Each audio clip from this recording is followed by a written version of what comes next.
Mga ka-surprise, it's been a long day and pardon me po na nakatopless na naman po ako kahit medyo parang nase-sense na po ni YouTube na parang Betty Boop nga po ako. Anyway, I'm not shy of it. Hindi po ako nag-workout, so okay lang po na tumaba ako. It's been a long day mga ka-surprise, grabe. Napagod po ako. Nandito pa rin po tayo sa Airbnb, mga surprise. May mga nag-install po today, nag-install po ng water heater and everything, ganun po. And ayun po, may mga ginawa rin po akong mga arrangements. And ayun, it's around 7 in the evening. And ayun, nandito na po ulit tayo. So, magdi-dinner na po ako mga ka-surprise. And ayun nga po, bago po ang lahat, manalangin po muna tayo.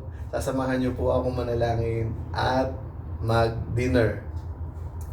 Ama naming Jehovah, pinakamakapangyarihan sa lahat, Diyos ng pag-ibig, salamat po sa masarap pong pagkain ito. Ama, ang panalangin pong ito, pinapaabot po sa inyo sa kaitaasan, sa ngalan po ng Panginoon, aming Hari, Jesucristo. Salamat po. Amen. Yan, mga ka-surprise.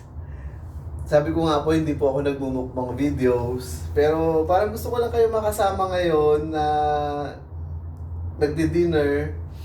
And naisip-isip ko, okay lang ba kaya gano'n na kumain ako lang kasama kayo? Di ba kasi yung iba is parang, ang purpose is parang manginggit, gano'n. Pero ako mga surprise, ang ulam ko is very humble.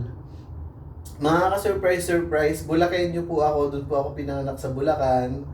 And ayun po, meron pong sa tingin ko is napaka-humble na pagkain. And ito po yun, chicharon. Ito po mga surprise. Ito na po yung hapunan natin. And syempre po, ang rice pa more nga, sabi nila, ayan. Rice pa more. So sa karinderya lang po ako bumili ng rice. And ayun, dalawang order po yan, 10 pesos each. Ayun. And ito po yung chicharon mga ka-surprise. Binili ko po sa katabi ko pong mall. Sa SM, ayan. And ayun, nakita niyo naman po sa mga previous vlogs ko kung gaano po kalapit ang SM Bikutan sa Airbnb na ito sa Spring Residence. So, ayun po. So, maghapunan na po tayo mga ka-surprise. Ito po ulit yung chicharon. Galing po ng San Miguel, Bulacan yan. Doon po yung birthplace ko. Kita niyo po mabuti. Ayun. So ayun nga mga ka-surprise, di ba? Parang lagi kong sinasabi, ang dami beses kong sinabi na hindi ako nagmumukbang videos. Ayun, lalo na yung mga parang gluto rin akong kumain, gano'n. Pero ngayon nga, so naisip ko na napaka-humble naman itong dinner natin. Why not, di ba? Makasama ko kayo. And mag-isa lang naman ako dito sa place, so mas maganda yung may kasama. I mean, paminsan, maganda yung may kasama.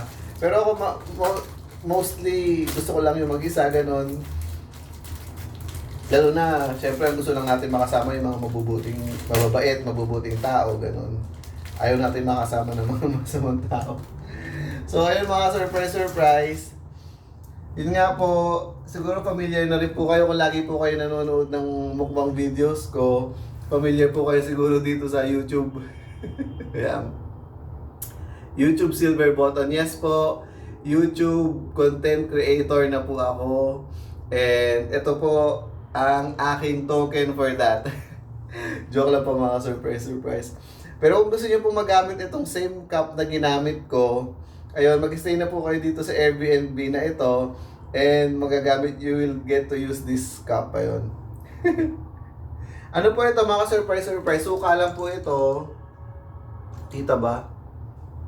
Pakita ko nga kasi parang iba yung karisma ng suka, di ba mga surprise. Ayan. Ayan po. May sili pa, mga surprise. So, ayan. And let's eat.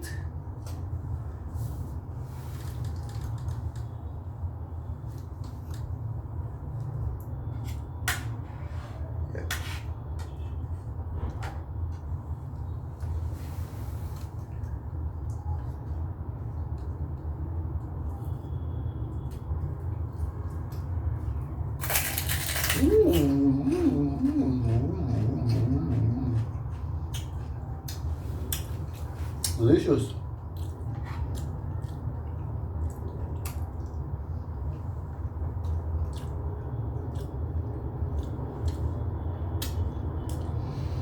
Pinakagusto ko pong ginagawa mga surprise pag nagdi-dinner is nanonood ng news, ayan, chill na lang kasi gabi na.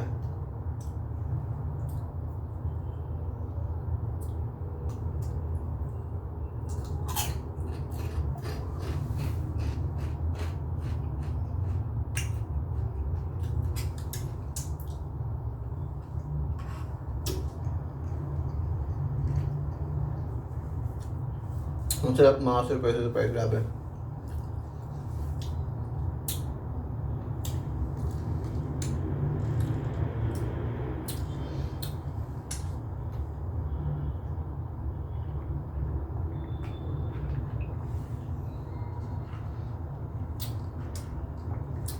Ano ba mga chika natin for tonight mga surprise?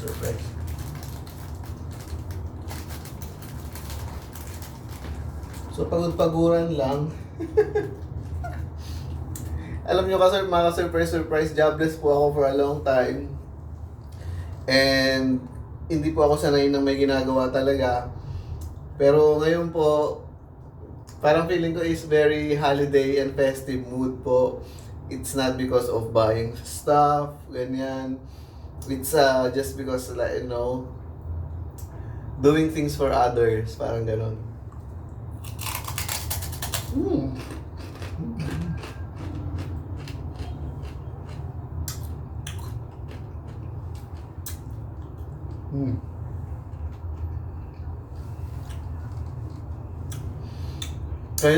Kanina pa gusto ko pa sa itlog na pula. Itlog na pula with tawag dito tomato.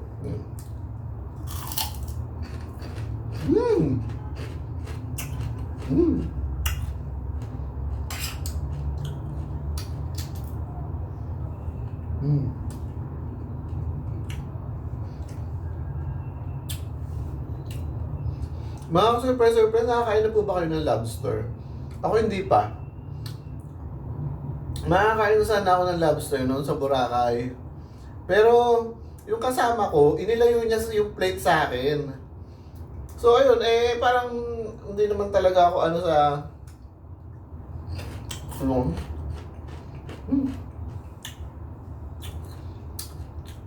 That time, hindi ko pa naman alam na mamahalin ng lobster. So, yun, alam niyo siguro mamahalin yung lobster. Nilayo niya yung plate sa akin. So, hindi ako nakatikim. But it's okay. Diba? Hindi naman tayo nagpapalugod lang sa sarili, diba?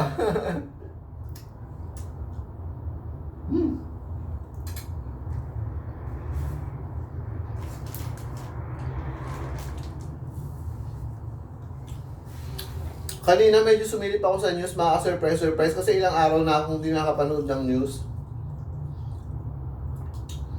Yung North Korea, basta Korea, nabalitaan ko nag-martial law daw sila. So, wow, lumayo lang ako sa city ko nagkaroon na ng mga big event na ganyan.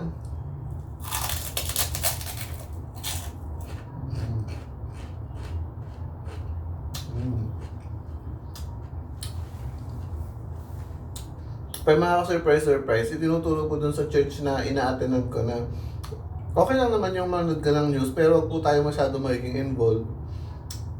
Peace of mind nga naman po, di ba? Na pag wala ka nung, kung di ko naman nabalitaan yun, kung di ko naman sinilip sa YouTube yun, hindi ko naman nalalaman na nag-martial na pala sila doon, nagkakagulo na sila doon.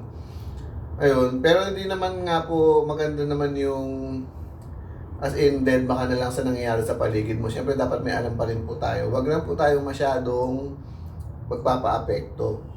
Kasi meron pong mga mas mabubuti pong pagtuunan natin ng pansin, katulad po ang ating, lalo na tayo mga Kristiyano, ang ating mga Kristiyanong ministeryo.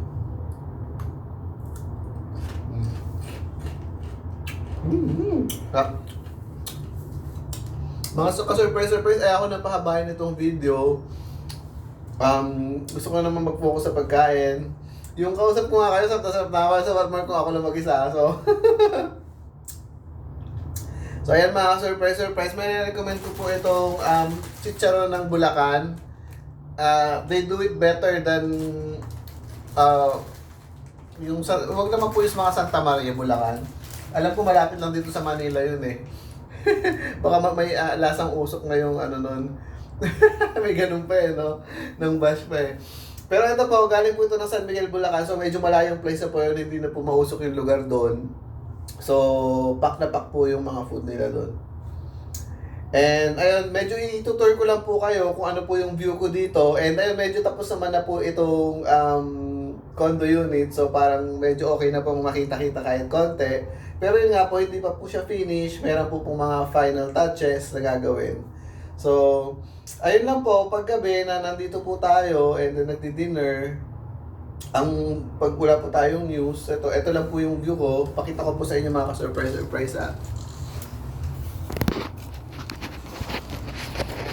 Ayan po ang view. Pag nakaupo po ako dito, ganyan po. Ayan po yung view. And, ayan.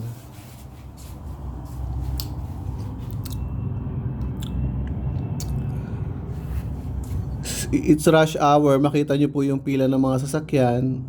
Ayan. Hindi ko po alam ibig sabihin ng ETC na yan. Nakikita nyo po ba? Comment down below nga po kung ano po ibig sabihin yan. Ayun.